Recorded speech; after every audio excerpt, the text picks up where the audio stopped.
अगर आप भी लेना चाहते हैं देश दुनिया की तमाम जानकारी तो आज ही सब्सक्राइब करें हमारे चैनल को।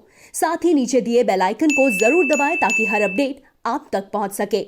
नमस्कार, साक्षी न्यूज नेटवर्क पर आप सभी का स्वागत है। दुनिया भर के चिकित्सा वैज्ञानिक इस बात के प्रयास में लगे हुए हैं कि कैसे कोविड-19 रोगियों को ज्यादा से ज्यादा राहत पहुंचाई जा सके, कैसे कोविड-19 रोगियों को जल्द से जल्द ठीक किया जा सके। इसके लिए नित नए प्रयोग भी किए जा रहे हैं। इसी कड़ी में अब नाम जुड़ गया है मोनोक्लोनल एंटीबॉडी थेरेपी का। खास बात यह है कि इस थेरेपी का उपयोग यदि मध्यम लक्षण है, मामूली लक्षण है तो ही किया जा सकता है। इसके अलावा अगर इसका थेरेपी का उपयोग किया गया है तो 70% तक संभावना इस बात की कम हो जाती है कि रोगी को अस्पताल में भर्ती कराना पड़े। वाकई ये जो थेरेपी है एक चमत्कार के रूप में सामने आ रही है, क्योंकि अभी तक जिन का उपचार इस थेरेपी के माध्यम से किया गया है वो काफी प्रभावकारी सिद्ध हुआ है। आइए आज की इस रिपोर्ट में बताते हैं आपको कि मोनोक्लोनल एंटीबॉडी थेरेपी है क्या, किन दवाओं के मिश्रण से यह दवा बनी है और खास तौर पर इसकी कीमत क्या है, ये भी आपके लिए जानना बहुत जरूरी है। आपको डॉक्टरों ने इस थेरेपी के बारे में जो कहा है वो भी बताएंगे, साथ ही इस थेरेपी से जुड़े विभिन्न पहलुओं से आपको इस रिपोर्ट में अवगत कराएंगे। आइए देखते हैं हमारी ये खास रिपोर्ट। कोविड-19 के कुछ रोगियों के लिए मोनोक्लोनल एंटीबॉडी थेरेपी काफ़ी प्रचलन में आती जा रही है। पिछले सप्ताह दिल्ली के एक प्रमुख निजी अस्पताल को क्लिनिकल खुराकें मिल गई हैं। बताया जा रहा है कि इस थेरेपी की मदद से मरीजों के अस्पताल में भर्ती होने की संभावना 70% तक कम हो जाती है। इस पद्धति में मामूली से मध्यम स्तर के लक्षणों वाले रोगियों को एक खुराक में कासिडिविमैब और इमडेविमैब मिलाकर दी जाती है। पिछले सप्ताह दक्षिणी दिल्ली स्थित फोर्टिस एस्कॉर्ट्स हार्ट इंस्टीट्यूट के अध्यक्ष अशोक सेठ ने कहा था कि खुराक मिलने के बाद हमने यह उपचार पद्धति शुरू कर दी है। उन्होंने कहा प्रत्येक खुराक 2 रोगियों को दी जा सकती है। हालांकि चूंकि एक पैक में 2 वायल होते हैं और 2 रोगियों का इलाज किया जा सकता है, इसलिए डोज खुलने के बाद और इसे रोगी को देने के बाद बाकी दवा को 24 घंटे के अंदर दूसरे रोगी को देना होता है। कोविड-19 से ग्रस्त 84 वर्षीय मोहब्बत सिंह को पिछले सप्ताह मंगलवार को गुरुग्राम के मेदांता अस्पताल में मोनोक्लोनल एंटीबॉडी थेरेपी दी गई थी और उसी दिन उन्हें घर वापस भेज दिया गया था। अस्पताल के अधिकारियों ने यह जानकारी दी और कहा कि मोहब्बत सिंह मेदांता में इस थेरेपी का लाभ प्राप्त करने वाले पहले रोगी थे। अस्पताल के एक अधिकारी ने दावा किया था कि यह कोविड-19 रोगी के लिए मोनोक्लोनल एंटीबॉडी थेरेपी का दिल्ली राष्ट्रीय राजधानी क्षेत्र का पहला मामला है। बताया जा रहा है कि सिप्ला और स्विट्जरलैंड की रॉश इंडिया ने एंटीबॉडी की यह दवा बाजार में उतारी है। रॉश इंडिया ने 24 मई को इस कॉकटेल की शुरुआत भारत में की थी। कंपनी के एक पैक में कासिडिविमैब और इमडेविमैब की 1332 मिलीग्राम मात्रा होती है। एक पैक में 2 वायल होते हैं और इसलिए 2 रोगियों का इलाज किया जा सकता है। एक रोगी के लिए प्रत्येक वायल की लागत करीब 59,750 रुपये आती है। इसके अलावा राष्ट्रीय राजधानी दिल्ली के 65 साल के कोविड मरीज को भी अपोलो अस्पताल में मोनोक्लोनल एंटीबॉडी थेरेपी दी गई है। यह बुजुर्ग व्यक्ति पहले से कई बीमारियों से संक्रमित थे। अस्पताल के अधिकारियों ने बताया कि रोगी में एंटीबॉडी कॉकटेल इन्फ्यूजन पर अच्छी प्रतिक्रिया देखने को मिली और 1 घंटे तक उनका अवलोकन करने के बाद उन्हें वापस घर भेज दिया गया।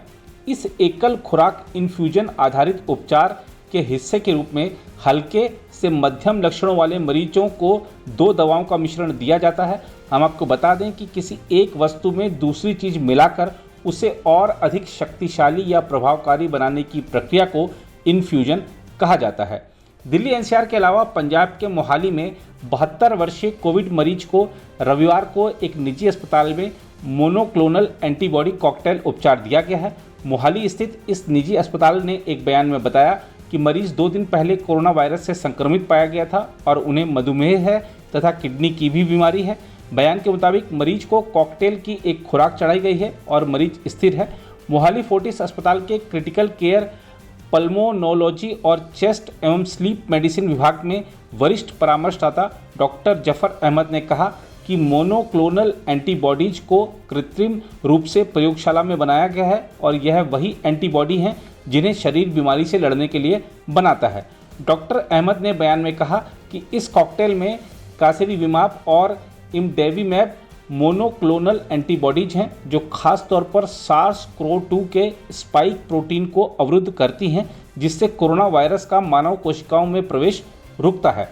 इस बीच लखनऊ के मेदांता अस्पताल ने भी मोनोक्लोनल एंटीबॉडी कॉकटेल उपचार शुरू कर दिया है। अस्पताल के medical director doctor Rakesh Kapoor ने यह जानकारी दी। ये बताते हुए बहुत गर्व महसूस कर रहा हूँ कि आज मेदांता लखनऊ में प्रदेश का पहला मोनोक्लोनल एंटीबॉडी कोविड पेशेंट को दिया। पेशेंट को कोई रिएक्शन नहीं हुआ, वो अर्ली स्टेज में आया था और उससे हो सकता है कि उसकी कोविड पे नियंत्रण अच्छा आएगा। मैं ये भी जनता को बताना चाहता हूँ कि हमारी सरकार की मैक्रो प्लानिंग और माइक्रो प्लानिंग से और जनता के सहयोग से कोविड के ऊपर हमने बहुत कुछ कंट्रोल किया है। मरीजों के इंसिडेंस कम हो गए हैं और ये देखते हुए हम लोगों ने अब जो पोस्ट कोविड समस्याएं आ रही हैं उसके लिए एक अलग से वार्ड और एक ICU भी खोला है।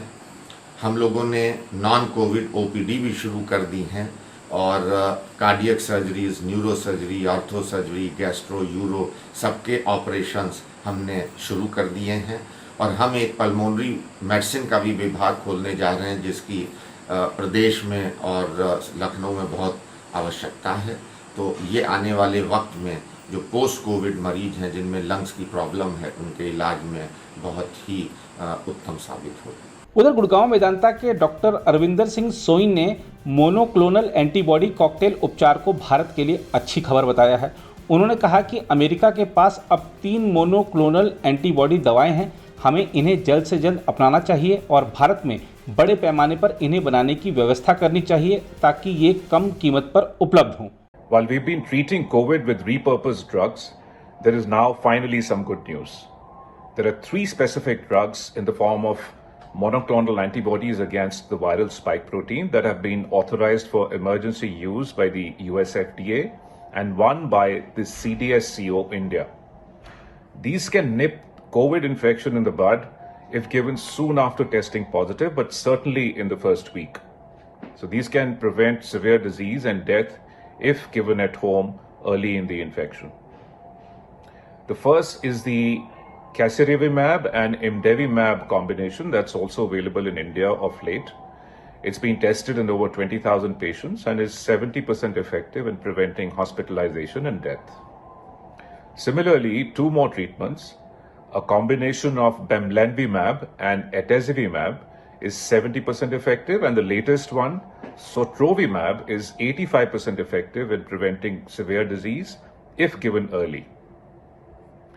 Now, if these are made in large enough quantities at a reasonable price, the monoclonal antibodies could be game changers for India and the world, especially for high-risk elderly patients and children. There may come a time in a year when anyone testing positive can have them and avoid serious disease. We should adopt these early, make arrangements to manufacture them in India at scale, and make them available at low cost.